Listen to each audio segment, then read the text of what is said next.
Foli ani waleɲumandɔn o bɛ Mali kunnafoni bɔlɔlɔ sira lajɛbaa kelen-kelenna bɛɛ lajɛlen ye fɔ yan fɔ aw sigiyɔrɔ la an b'aw ladɔnniya k'a fɔ bi ye tɛnɛn ye juin kalo tile 9 san 2025 a y'aw bisimila Mali kunnafoni ka don kibaruya olu kɛnɛ kan.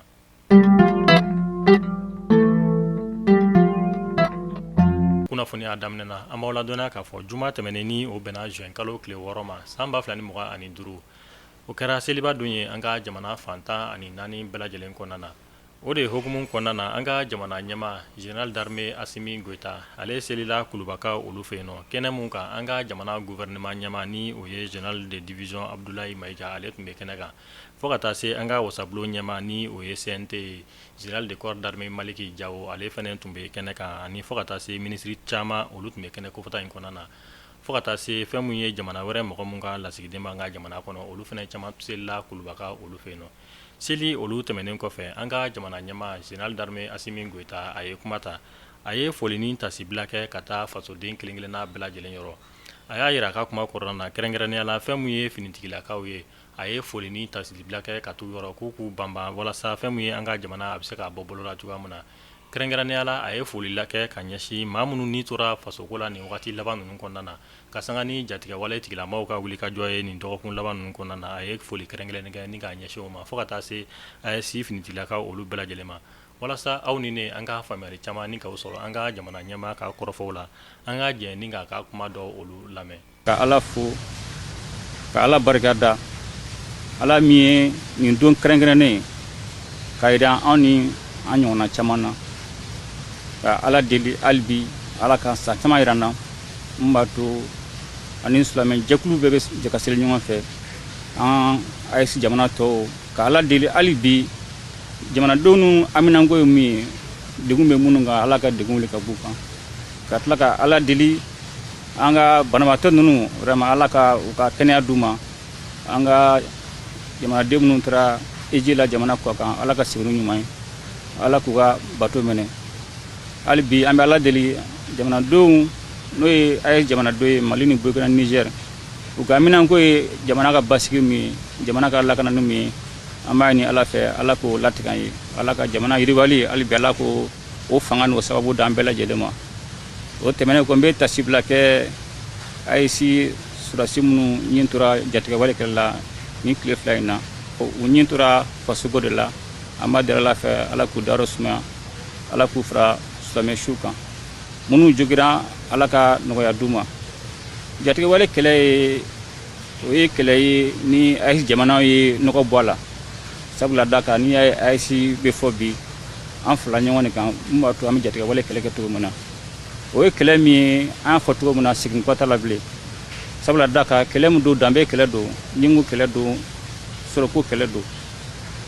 an bɛ hali bi an bɛ wulikajɔw la Mali ni Burkina Niger mun b'a to an ka jamanadenw bɛ lakana cogo min na o tɛmɛnen kɔ an b'a fɔ na minnu ɲin tora la Ala sɔnna ma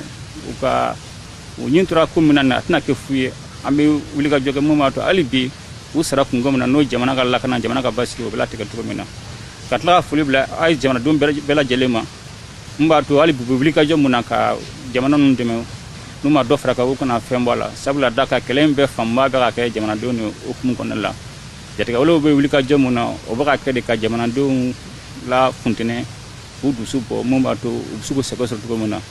ni kɛlɛ diinɛ kɛlɛ tɛ siya kɛlɛ tɛ jatigɛwale kɛlɛ mun don mɔgɔ bɛ jɔnya kɛlɛ mun na o taabolo kura de don mun b'a to mɔgɔ wɛrɛw b'u ka laɲini sɔrɔ u b'a bɔ danbe la ka na n'u ka taabolo ye k'a ka sɔrɔ fɛnw ka u ka sɔrɔ fɛn ye o de y'a to a kɛlɛ an b'a kɛlɛ kɛ segin kɔ t'a la parce que ɲingu kɛlɛ don danbe kɛlɛ don o kɔnɔna la hali bi an bɛ foli bila bɛɛ ma ka foli bila ka Ala deli hali bi Ala min ye ɲinan san yɛrɛ na Ala ka san wɛrɛ seliba yɛrɛ an bɛɛ lajɛlen na k'a sɔrɔ jamana basigira ka bɛn kɛ jamanadenw ni ɲɔgɔn cɛ. Minisiriso mun ka baara ɲɛsinnen don kunnafoni ale ni sɔrɔ sira olu yakubali ma kunnafoni o sira fɛ ni o bɛ wele ko ministère de la communication de l'économie numérique et de la modernisation de l'administration olu ye bataki kɛ sibiri tɛmɛnen juin kalo tile 7 ka sanga ni fɛn mun ye forum ba mun ni a kɛra RISI ka olu fɛnɛ juin kalo tile 5 tɛmɛnen fo ka taa se juin kalo tile 6 ma ni a bɛ wele ko forum digital RISI 2025 ka sanga ni o baara ninnu de sa ja dɔw sirikilela bɔlɔlɔ sira olu sanfɛ ja mun kɔnɔna na an ka maliyɛn sifinnaka dɔ ni caman bɛ a wele ko SD Wara ale ka jaw bɛ sirikilela bɔlɔlɔsira olu sanfɛ ja mun kɔnɔna na i b'a ye k'a fɔ ni maa kofɔta in a bɛ ka gɔnna degi irisika olu fɛ nɔ mun yɛrɛ kɛra kumasuliba ye maliyɛn fanba ale yɔrɔ fo ka taa se farafinna bɛɛ lajɛlen ma ka sanga ni nin jaw de sirikilela bɔlɔlɔsira sanfɛ minisiriso ale ye kunnafoniya di kɛ ka yira k'a fɔ ko nin maa kofɔta mun ni u taara irisi jamana ale kɔnɔna na ko jamana ka cidenw tɛ wa kɛnɛ yɛrɛ in ka jamana ka cidenw tun bɛ mun ni maa kofɔta ninnu tɛ kelen ye an ka finitigilakaw ka ɲɛma État Major Général des Armées ale ye bataki kɛ kununko kari juin kalo tile 8 san 2025 kunnafoniya mun kɔnɔna na u b'a yira k'a fɔ fɛn mun ye jatigɛ wale tigilamaw tun kɛlen don ka bingani wale dɔ o labɛn nara ale ni bale marabolo o kɔnɔna na ka sababuya kɛ u tun ye fɛn mun ye bolimafɛn sen naani ni k'o fa mugujugu la tɛntɛntɛn ni ka wulikajɔ ni sigi sen kan walasa u bɛ se ka bingani wale ta ni ka nara marabolo ale ni bale sɛgɛrɛ cogo min na ka sanga ni kunnafoniya olu ɲinini ye an ka finitigilakaw fɛ sanfɛ ani duguma État Major Général des Armées a y'a yira k'a fɔ k'u ye dankari kɛ nin bolimafɛn sen naani a n'a kɔnɔmɔgɔw bɛɛ lajɛlen na fo ka taa se mugujugu mun tun bɛ bolimafɛn in kɔnɔna na u ye dankari kɛ o bɛɛ lajɛlen na kununko kari juin kalo tile 8 san 2025 halisa an bɛ to an ka finitigilakaw olu ka kibaruyaw o kɔnɔna na an ka jamana jabaranisoba ni o ye ORTM ye ale ka jɛmunkan mun bɛ ni a bɛ wele ko défense citoyenne o jɛmunkan in dɔ senfɛ u ye ɲininkali tɛnku fɛn mun ye an ka finitigilaka dɔ la walasa aw ni ne an ka faamuyali caman ni k'o sɔrɔ an ka finitigilaka in ka kɔrɔfɔw kan an ka jɛ ni k'a ka kɔrɔfɔ olu lamɛn. Yɛlɛma donna la sur le plan matériel général Maliki Diaw o y'a sɔrɔ lieutenant de kun don Zakatu Kɔnba la Tenza waati n'an bɔtɔ Tenza waati n'an binna Miskadi la an ye le 20 mars an binna Miskadi la le 21 an ni mɔgɔ nɔ akorosira tuguni an ye ji min ji le 20 mars 2008 an ye ji min ji banna ka dɔgɔtɔrɔ ka sɔrɔmu min o banna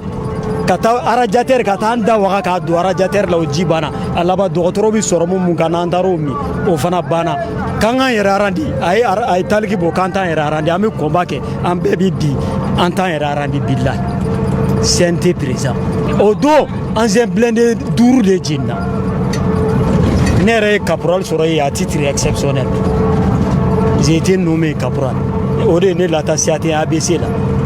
o de la mɔgɔw u b'a fɔ faamaw donna ta ne kɛlen ka premier cavalier sɔrɔ Mali président de y'a di ne ma ale de tun ye ne ka commandant de compagnie Adouzen Kidal Mali président Assimi Goïta an ye combat kɛ Tenza waati le 20 mars 2007 président bɔra fo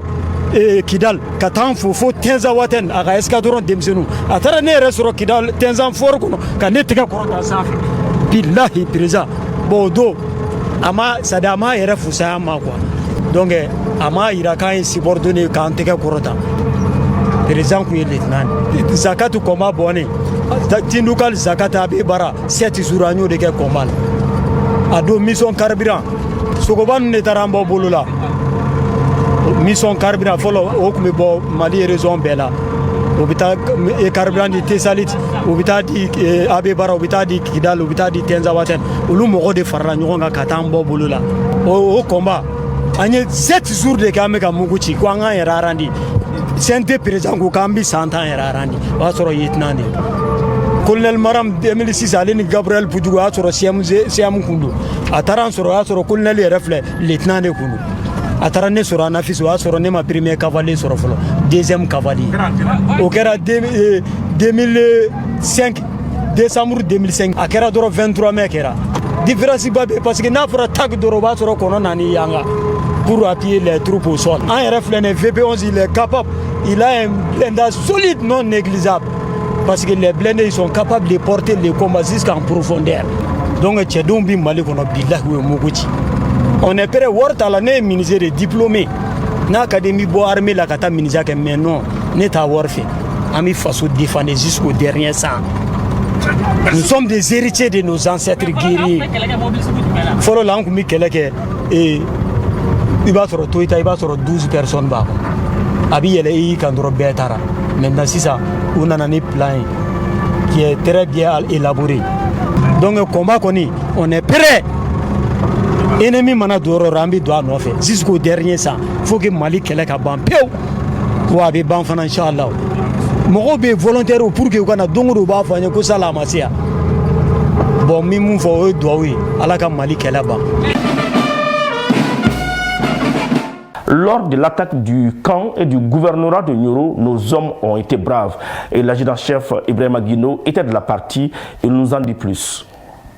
Donc, on a un bon fait. Pour nous, nous avons mis mais Maroudeur de comité là, Maroudeur véhicule blindé. Donc, il est équipé de la mitrailleuse lourde de 14,5 mm. Nous avons KPVT de base en fait. Donc, au comité là, nous avons deuxième subordonné de combat suivi. Nous avons fait. Donc, nous avons donné quelqu'un qu'on a dit. Nous avons mis même en tête. Donc, il y aura un délosé. On commencera à Goussi. Goussi, qui sera un gouvernorat là. Ka sɔrɔ ka tɔ minnu bɛ dugu kɔnɔ ka sɔrɔ ka bɔ k'u saseli daminɛ ka sɔrɔ ka tɛgɛ k'ulu la u bolila k'u ka moto n'u ka marifaw to interview la n b'a dɔn a y'a ye o merci a ma nɔgɔya dɛ a don bilenman tɛmɛna Nioro sanfɛ véhicule blindé saba dɔrɔn de y'a bɛɛ kɛ. Mais vous ne secret a réussite secret a réussite secret c'était la communication colonel yɛrɛ ka coordination toujours n ye manœuvre mun f'i ye o a kɛra n'o de manœuvre offensive c'est à dire ennemi mana volume mana bonya cogo cogo ancien blindé saba mana aw kun da aw ka peloton kelen ni manœuvre offensive ye a b'a bila a ti se parce que entraînement de y'a kɛ quoi. Ça c'est l'armée malienne d'aujourd'hui. Armée malienne d'aujourd'hui. À peu près chaque 15 jours, chaque 20 jours, ani colonel yɛrɛ bɛ taa sanitire la an bɛ taa exercice in kɛ avec balle réelle. AM kolon de bɛ sanitire na an bɛ taa tiri k'o de kan. Donc i b'i éduquer à la quoi. Donc ennemi ka bloc tɛ se k'i laboli quoi k'i to ni yɛrɛ ye nɛgɛ haya de ye fɔlɔ. An bɛ taa Sikaso ka olu fɛ yen nɔ ka sanga ni fɛn mun ye jatigɛ wale tigilamaw ka bingani wale cayalen nin wagati laban ninnu kɔnɔna na Sikaso gouverneur ale ye couvre-feu ni ka o sigi sen kan juma tɛmɛnen ni o bɛnna juin kalo tile 6 ma Sikaso dugu ale kɔnɔna na couvre-feu mun ni a b'a daminɛ su nɛgɛ kanɲɛ 22 tɛmɛnen kɔfɛ fo ka taa se sɔgɔmada nɛgɛ kanɲɛ 6 o tɛmɛnen kɔ ni sanga 30 o bɔɲɔnko ye Sikaso dugu ale kɔnɔna na. Kunun kari ni o bɛnna juin kalo tile 8 ma an ka douane maaw olu ka wulikajɔ dɔ senfɛ u sera k'u tɛgɛ da ɲɛnaminimafɛn kilo 100 o bɔɲɔnko kan ɲɛnaminimafɛn mun ni a bɛ wele ko cocaïne u y'u tɛgɛ da kilo 100 o bɔɲɔnko kan mobili kofɔta dɔ kɔnɔna na. An bɛ taa AES kunnafoniya olu kɔnɔna na an bɛ taa Niger fɛn min ye Niger finitigilakaw olu kɛlen don ka wulikajɔ bonya u ka marabolo kofɔta mun bɛ ni a bɛ wele ko tirabeli Niger ni finitigilakaw kɛlen don ka wulikajɔ bonya ni marabolo kofɔta ninnu kɔnɔna na mun kɛra sababu ye u ye dankari kɛ fɛn min ye jatigɛwale tigilama caman ni ka tɛgɛ da kɛ jatigɛwale tigilama caman kan ni marabolo kofɔta ninnu kɔnɔna na. An bɛ taa kɔkan kibaru la an bɛ taa Wurada ka olu fɛ yen nɔ Wurada jamana ɲɛmaa Paul Kagame ale ye kunnafoniya di kɛ ni k'a yira k'a fɔ fɛn min ye Wurada jamana ale bɛna bɔ communauté économique des états de l'Afrique centrale ni o bɛ wele ko CEAC ka sababuya kɛ a y'a yira k'a fɔ ko fɛn min ye yuruguyurugu o cayalen bɛ nin jɛkulu kofɔta ninnu kɔnɔna na o kama Wurada jamana ale bɛna bɔ CEAC ale la. Mali kunnafoni bɔlɔlɔ sira lajɛbaw nin de bɛ dansigi kɛ an ka bi kunnafoniyaw la an sera ka mun sɔrɔ ni k'a da aw tulo kan an b'a fɔ aw k'an bɛn don n'a nataw la kunnafoniya kura olu kɛnɛ kan Ala k'an si jɔ ni k'o makɔnɔ.